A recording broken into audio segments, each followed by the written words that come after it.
म्हणजे तू खरंच गोव्याला गेली होतीस आणि इथे माझं मन खात होतं मी तुझ्यावर उगाच संशय घेतला म्हणून। आज परमेश्वरापुढे काय मागितलं माहितीये का? ज्या दिवशी माझ्या मनात पुन्हा माझ्या जानकीविषयी असा संशय येईल तो दिवस माझ्या आयुष्यातला शेवटचा दिवस असू दे। आणि तू मला माफ करा। आपल्याला जे कोर्टाची नोटीस आली आहे ना त्या संदर्भात मम्मांनी मला जानकीशी बोलायला सांगितले, म्हणजे कॉम्प्रोमाइज करण्याविषयी। अमृता, जानकीशी बोलून काय फरक पडणार आहे? आर्यन, जानकी एकटीच बाबांना शांत करू शकते। मला नाही असं वाटत। तुम्ही त्या जानकीला जे काय सुपर वुमन वगैरे समजताय ना तशी अजिबात नाहीये ती, काहीच करू शकणार नाहीये ती। जानकी बद्दल नको काही बोलूस। तुमची जानकी आपल्याला काहीही मदत करू शकणार नाही। का? कारण अमृता तिच्या मनात काय? उगाच मी तुला काय बोललो तर तुला नाही पटणार ते। मी अमृतासाठी खोटं बोलून गोव्याला गेले होते। आपल्या सर्वात मोठ्या शत्रूशी नातं जोडलं तिने, आपल्या नावाला काळीमा फासला आणि बघा ती घरातली मोठी सून हे सगळं करायला तिला फूस लावते। कंटाळा आला मला जानकी, कंटाळा आला तुझ्या या असल्या वागण्याचा। तुला हे चांगलंच कळून चुकलंय की तुझ्याशिवाय माझं पानही हलत नाही। पण आता मीही तुला दाखवून देईन मला तुझी गरज नाही। एक लक्षात ठेव जानकी, केवळ मी तुझ्या गळ्यात मंगळसूत्र घालतोय आणि तू माझ्या नावाचं कुंकू लावतेस म्हणून मी तुझ्याशी बोलतोय तरी नाही मला नाही वाटत आपल्यात कुठल्याही प्रकारचे संबंधात उरलेत। पाचरकरांविषयी माहिती मिळवायला सांगितली होती, मिळवलीत?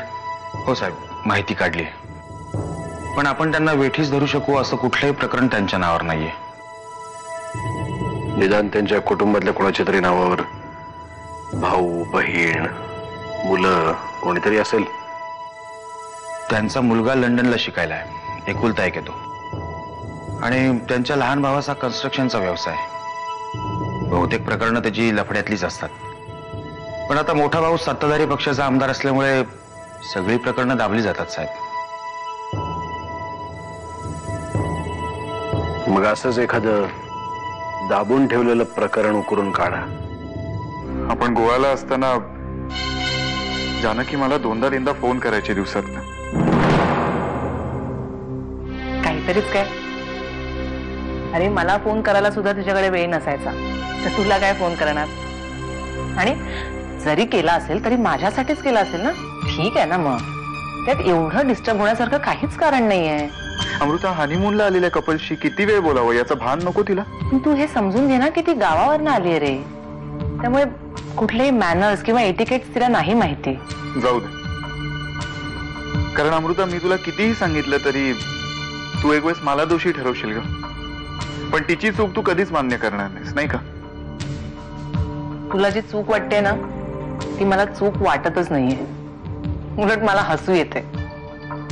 आर्यन, अरे जानकी बालिश आहे, तू कशाला तिचा फोन एवढा मनाला लावून घेतोयस?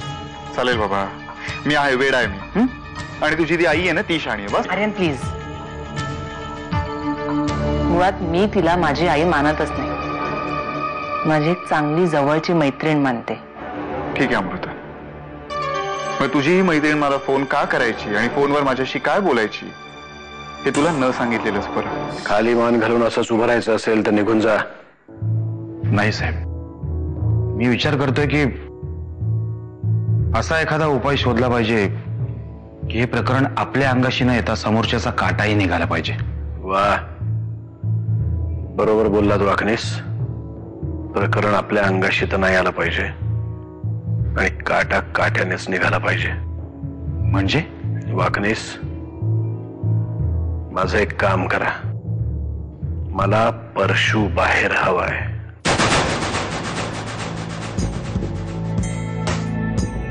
साहेब, एक प्रश्न सोडवण्याच्या नादामध्ये नवीन प्रश्न निर्माण झाले तर? हे बघा वाकणीस, आधी परशूला बाहेर काढा, मग पुढचं पुढं बघू।